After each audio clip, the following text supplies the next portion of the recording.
ಈಗ ಮೊದಲ ಸುದ್ದಿ ಕಡೆಗೆ ಹೋಗೋಣ. ಬಹಳ ಮುಖ್ಯವಾಗಿ ಸರ್ಜರಿ ಸಂಪುಟ ರಚನೆ ಆಯಿತು.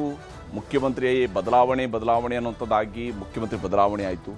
ಮುಖ್ಯಮಂತ್ರಿ ಬದಲಾವಣೆ ಆಗೋದ್ರೊಂದಿಗೆ ಸಂಪುಟದ ರಚನೆ ಆಯಿತು.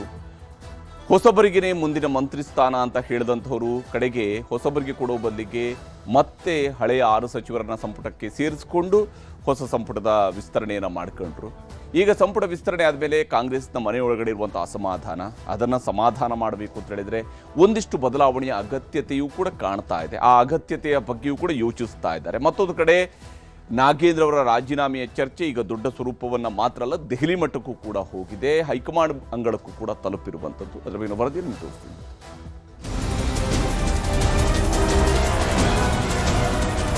ಅವ್ರದ್ದೇನು ತಪ್ಪಿಲ್ಲ ಅನ್ನೋದು ನಮ್ಗೆಲ್ಲ ಗೊತ್ತಿದೆ. ಅದು ಬಿಜೆಪಿ ರಾಜಕಾರಣ ಮಾಡ್ತಾ ಇದೆ. ನಾಗೇಂದ್ರನ್ನ ಮತ್ತೆ ಸೇರ್ಪಡೆ ಮಾಡಕ್ಕೆ ಏನಂತದ್ದು ಕಾರಣ ಏನು? ಈ 187 ಕೋಟಿ ಕಾಂಗ್ರೆಸ್ನ ಹೈಕಮಾಂಡ್ ಹೋಗಿದೆ. ಕೆಲವು ವಾಸ್ತವಾಂಶ ಏನ್ ನಡೆದಿದೆ ಅಂತ ಹೇಳಿದ್ದೇನೆ ನಾನು ಗೊತ್ತಿಲ್ಲ, ನಿಮಗೆ ಗೊತ್ತಿದ್ರು ಹೇಳಿ. ರಾಜೀನಾಮೆ ಹಾಗೆ ಆಗುತ್ತೆ ಅನ್ನೋ ವಿಶ್ವಾಸ ನನಗೆ. ತಪ್ಪಿಸ್ಕೊಳ್ಳೋ ಪ್ರಶ್ನೆನೇ ಬರಲ್ಲ. ಪಕ್ಷದ ಹಿತಕ್ಕೆ ಎಲ್ಲದಕ್ಕೂ ತ್ಯಾಗ ಕೂಡ ಅವರು ಸಿದ್ಧರಾಗಿದ್ದಾರೆ. ರಾಜ್ಯ ಸಚಿವ ಸಂಪುಟಕ್ಕೆ ಮಿನಿ ಸರ್ಜರಿ ಆಗುವ ಲಕ್ಷಣಗಳು ಗೋಚರಿಸುತ್ತಿವೆ. ದೆಹಲಿ ಪ್ರವಾಸದಲ್ಲಿರುವ ಸಿಎಂ ಡಿಕೆ ಶಿವಕುಮಾರ್ ರಾಹುಲ್ ಗಾಂಧಿ ಹಾಗೂ ರಣದೀಪ್ ಸಿಂಗ್ ಸುರ್ಜೇವಾಲಾರನ್ನ ಭೇಟಿ ಮಾಡಿ 1 ಗಂಟೆಗೂ ಅಧಿಕ ಕಾಲ ಚರ್ಚಿಸಿದ್ರು. ರಾಜ್ಯ ಪಕ್ಷದ ದೃಷ್ಟಿಯಿಂದ ಒಳ್ಳೆಯ ಮೀಟಿಂಗ್ ಆಗಿದೆ ಅಂದ್ರು ಸಿಎಂ.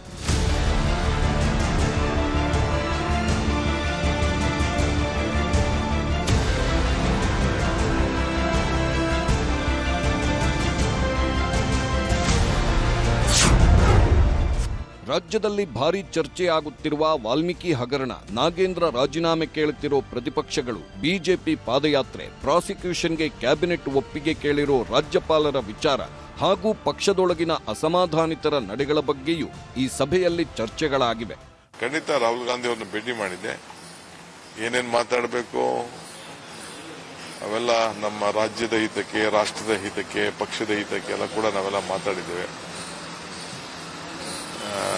ತಮಿಳುನಾಡು ನಡೆದಂತ ನಮ್ಮ ಮೀಟಿಂಗು, ನಾವು ಏನು ನಿರ್ಣಯ ಮಾಡಿದ್ದೇವೆ, ಏನು ವಿಚಾರ ತಿಳಿಸಿದ್ದೇವೆ, ಅದೆಲ್ಲ ಕೂಡ ಚರ್ಚೆ ಮಾಡಿದ್ದೇವೆ.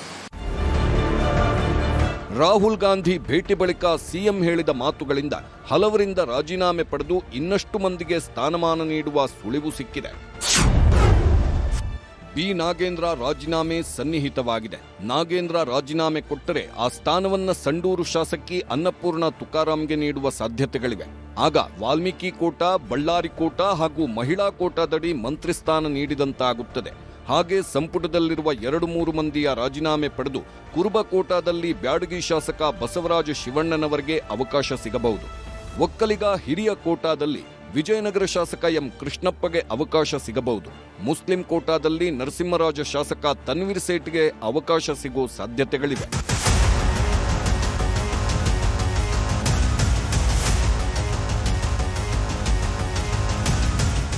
ಸಚಿವ ಸ್ಥಾನ ವಂಚಿತೆ ಲಕ್ಷ್ಮೀ ಹೆಬ್ಬಾಳ್ಕರ್ ಮಾತನಾಡಿದ್ದು, 3 ವರ್ಷ ಸಚಿವೆಯಾಗಿ ಕೆಲಸ ಮಾಡಲು ಅವಕಾಶ ಸಿಕ್ಕಿತ್ತು. ಅವಕಾಶ ಕೊಟ್ಟ ಮಾಜಿ ಸಿಎಂ ಸಿದ್ದರಾಮಯ್ಯಗೆ ಅಭಿನಂದನೆ ಸಲ್ಲಿಸುತ್ತೇನೆ.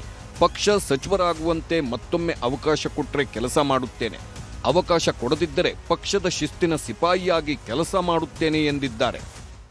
ನಾನು ಮಂತ್ರಿ ಮಂಡಳ ರಚನೆ ಆಗುವ ಮೊದಲನೇ ದಿನದಿಂದನೂ ಕೂಡ ಇಲ್ಲಿಯವರೆಗೆ 3 ವರ್ಷ ನನಗೆ ಅವಕಾಶ ಕೊಟ್ಟಂತ ಸಿದ್ದರಾಮಯ್ಯನವರಿಗೆ ಧನ್ಯವಾದ ಹೇಳ್ತೀನಿ.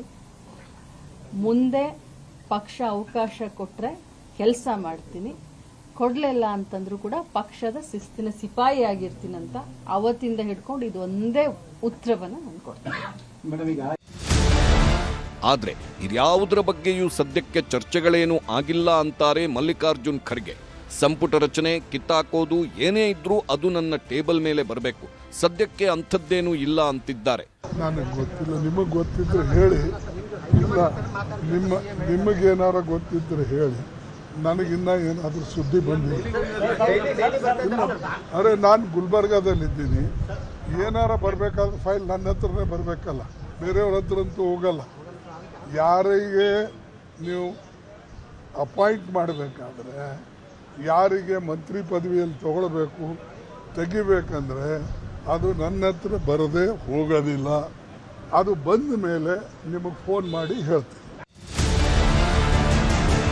ಸಚಿವ ನಾಗೇಂದ್ರ ಬಗ್ಗೆ ಚರ್ಚೆಗಳಾದ್ಮೇಲೆ ಸಿಎಂ ಮಾತನಾಡಿದ್ರು. ದೆಹಲಿಯ ಕರ್ನಾಟಕ ಭವನದ ಮುಂದೆ ನಾಗೇಂದ್ರರನ್ನ ಹೊಗಳಿದ್ರು ಶಿವಕುಮಾರ್.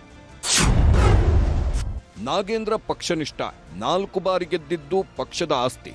ಪಕ್ಷದ ಹಿತಕ್ಕಾಗಿ ಎಲ್ಲ ತ್ಯಾಗಕ್ಕೂ ಸಿದ್ಧರಿದ್ದಾರೆ. ಹೈಕಮಾಂಡ್ ಮುಂದೆ ವಾಸ್ತವಾಂಶ ಹೇಳಿದ್ದೇನೆ.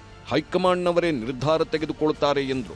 ಪ್ರತಿಪಕ್ಷಗಳ ಹೋರಾಟ, ಪಾದಯಾತ್ರೆಗೆ ಮಣಿಯುವ ಸಮಯ ಬಂದಿಲ್ಲ. ಬಿಜೆಪಿಯವರ ಮೇಲೆ, ಕೇಂದ್ರದ ಸಚಿವರ ಮೇಲೆ ಕೇಸ್ಗಳಿಲ್ವಾ ಎಂದು ಪ್ರಶ್ನಿಸಿದ್ರು. ಎಸ್ಟಿ ಸಮುದಾಯದ 17 ಜನ ಗೆದ್ದಿದ್ದಾರೆ ಎಂಬ ಹೊಟ್ಟೆ ಕಿಚ್ಚಿಗೆ ಬಿಜೆಪಿ ಹೋರಾಟ ಮಾಡುತ್ತಿದೆ. ಹಗರಣದಲ್ಲಿ ಈಗಾಗಲೇ 89 ಕೋಟಿ ರಿಕವರಿಯಾಗಿದೆ. ಆ ಪೈಕಿ ನಾಗೇಂದ್ರ ದುಡ್ಡು ಯಾವುದೂ ಇಲ್ಲ ಎಂದ್ರು. ಬಿಜೆಪಿಯವರು ವಿಧಾನಸಭೆಯಲ್ಲಿ ಮಾತನಾಡದೆ ಬೀದಿ ಹೋರಾಟ ಮಾಡುತ್ತಿದ್ದಾರೆ ಎಂದು ಗೇಲಿ ಮಾಡಿದ್ರು. ಖಂಡಿತ ರಾಹುಲ್ ಗಾಂಧಿ ಅವರನ್ನು ಭೇಟಿ ಮಾಡಿದ್ದೆ. ಏನೇನ್ ಮಾತಾಡಬೇಕು ಅವೆಲ್ಲ ನಮ್ಮ ರಾಜ್ಯದ ಹಿತಕ್ಕೆ, ರಾಷ್ಟ್ರದ ಹಿತಕ್ಕೆ, ಪಕ್ಷದ ಹಿತಕ್ಕೆ ಎಲ್ಲ ಕೂಡ ನಾವೆಲ್ಲ ಮಾತಾಡಿದ್ದೇವೆ. ಅದು ಅವರು ಪಾರ್ಟಿಗೆ ವೆರಿ ಲಾಯಲ್ ಕಾಂಗ್ರೆಸ್ ಲೀಡರ್. ನಮ್ಮ ಪಕ್ಷಕ್ಕೆ ಆತ ಒಂದು ದೊಡ್ಡ ಆಸ್ತಿ. 4 ಬಾರಿ ಅಸೆಂಬ್ಲಿ ಗೆದ್ದಿದ್ದಾರೆ. ಅವ್ರದ್ದೇನು ತಪ್ಪಿಲ್ಲ ಅನ್ನೋದು ನಮಗೆಲ್ಲ ಗೊತ್ತಿದೆ. ಆದ್ರೆ ಬಿಜೆಪಿ ರಾಜಕಾರಣ ಮಾಡ್ತಾ ಇದ್ದಾರೆ. ಪಕ್ಷದ ಹಿತಕ್ಕೆ ಎಲ್ಲದಕ್ಕೂ ತ್ಯಾಗ ಕೂಡ ಅವರು ಸಿದ್ಧರಾಗಿದ್ದಾರೆ. ಅದು ಅವತ್ತೇ ನಮ್ಗೆ ಹೇಳಿದ್ದಾರೆ, ಹಿಂದೇನೂ ಕೂಡ ಮಾಡಿದ್ದಾರೆ. ನಾವು ಪಕ್ಷ ನೋಡಿ ಚರ್ಚೆ ಮಾಡಿ ತೀರ್ಮಾನವನ್ನು ಮಾಡ್ತೇವೆ. An issue without an issue, it is an issue without an issue. ಮಣಿಯಂತ ಸಂದರ್ಭ ಏನು ಅವಶ್ಯಕತೆ ಬರಲಿಲ್ಲ. ಅದು ಸುಮಾರು 17 ಸೀಟ್ ಗೆದ್ದಿದ್ದೀವಿ ಅಂದ್ಬಿಟ್ಟು ಎಸ್ ಟಿ ಸೀಟ್ಸ್ ಎಲ್ಲ ನಾವೇ ಗೆದ್ದು ಬಿಟ್ಟಿದೀವಿ ಅಂತ ಪಾಪ ಅವ್ರ ಕೈಲಿ ಬಿಜೆಪಿಯವರು ತರ್ಪಕ್ ಆಗ್ತಾ ಇಲ್ಲ. ಅದಕ್ಕೆ ಏನೋ ಒಂದು ಫುಟ್ ಪ್ರಿಂಟ್ ಮಾಡೋ ಅಂತ ಪ್ರಯತ್ನ ಮಾಡ್ತಾರೆ. ಅದೇನು ಅನುಕೂಲ ಆಗಲ್ಲ. ನನಗದು ಗೊತ್ತಿಲ್ಲ. ಮಾಡಲಿ, ಯಾವ್ದೇ ಪಾದಯಾತ್ರೆ ಮಾಡೋಣ ಬೇಡನಕ್ಕಾಗ್ತದ. ಬಟ್ ಏನಪ್ಪಾ ಅಂದ್ರೆ ಅಸೆಂಬ್ಲಿಲಿ ಒಂದು ಕ್ವಶನ್, ಒಂದು ನೋಟಿಸ್ ಕೊಟ್ಟು ಚರ್ಚೆ ಮಾಡಿ ಯಾಕೆ ರಾಜೀನಾಮೆ ಕೊಡಬೇಕು ಅಂತ ಹೇಳೋಷ್ಟು ಸೌಜನ್ಯ ಬಿಜೆಪಿಯವರಿಗೆ, NDA ಅವರಿಗೆ ಇರಲಿಲ್ಲ. ಇನ್ನು ನಾಗೇಂದ್ರ ರಾಜೀನಾಮೆ ಕೊಟ್ಟೇ ಕೊಡ್ತಾರೆ ಅನ್ನೋದು ಪ್ರತಿಪಕ್ಷಗಳ ವಾದ. ಕಾಂಗ್ರೆಸ್ಗೆ ಬೇರೆ ದಾರಿಯೇ ಇಲ್ಲ ಅಂತಾರೆ ಅಶೋಕ್. ಈ ಕಾಂಗ್ರೆಸ್ ಅವರು ಈ ನಾಗೇಂದ್ರನ್ನ ಮತ್ತೆ ಸೇರ್ಪಡೆ ಮಾಡಕ್ಕೆ ಏನಂತದ್ದು ಕಾರಣ ಏನು? ಈ 187 ಕೋಟಿ ಕಾಂಗ್ರೆಸ್ನ ಹೈಕಮಾಂಡ್ಗೆ ಹೋಗಿದೆ. ಅವನೇನೋ ನಮ್ಮ ಬಾಯ್ ಬಿಟ್ರೆ ನಮ್ಮ ಬಯಲಾಗ್ತೈತೆ. ನಮ್ಮ ಈ ಹಗರಣದ ಮೂಲ ಸೂತ್ರಧಾರಿಗಳು ಯಾರು ಅಂತ ಬಯಲಾಗ್ತೈತೆ ಅನ್ನೋ ದೃಷ್ಟಿಯಿಂದ ನೀವು ಅವನಿಗೆ ಕ್ಯಾಬಿನೆಟ್ಗೆ ತಗೊಂಡ್ರ? ಜನ ಕೇಳೋ ಪ್ರಶ್ನೆ. ರಾಜೀನಾಮೆ ಹಾಗೆ ಆಗುತ್ತೆ ಅನ್ನೋ ವಿಶ್ವಾಸ ನನಗಿದೆ. ತಪ್ಪಿಸ್ಕೊಳ್ಳೋ ಪ್ರಶ್ನೆನೇ ಬರಲ್ಲ. ಅವ್ರಿಗೆ ಈ ಮುಜುಗರದಿಂದ ಆಚೆ ಬರಬೇಕಾದ್ರೆ ರಾಜೀನಾಮೆ ಬಿಟ್ಟು ಬೇರೆ ಇಲ್ಲ ಸರ್ಕಾರಕ್ಕೆ. There is no alternative. BJP decide ಮಾಡಿಬಿಟ್ಟಿದ್ದೀರಿ ನಾವು ದಲಿತರ ಹಣ ತಿಂದ್ರೆ ಸರ್ಕಾರದಲ್ಲಿ ಇರಬಾರ್ದು ಅನ್ನೋ ಒಂದು ಮಾನದಂಡನ ಇನ್ನು ಮುಂದೆ ಶುರು ಆಗಬೇಕು. ಕರ್ನಾಟಕದ ವಿಧಾನಸಭೆಯಲ್ಲಿ ಇರಬೇಕು, ಸರ್ಕಾರದಲ್ಲಿ ಯಾರು ದಲಿತರ ಹಣ ನುಂಗ್ತಾರೋ ಅವ್ರು ಇರಬಾರ್ದು ಅನ್ನೋದು ಒಂದು ಮೆಸೇಜ್.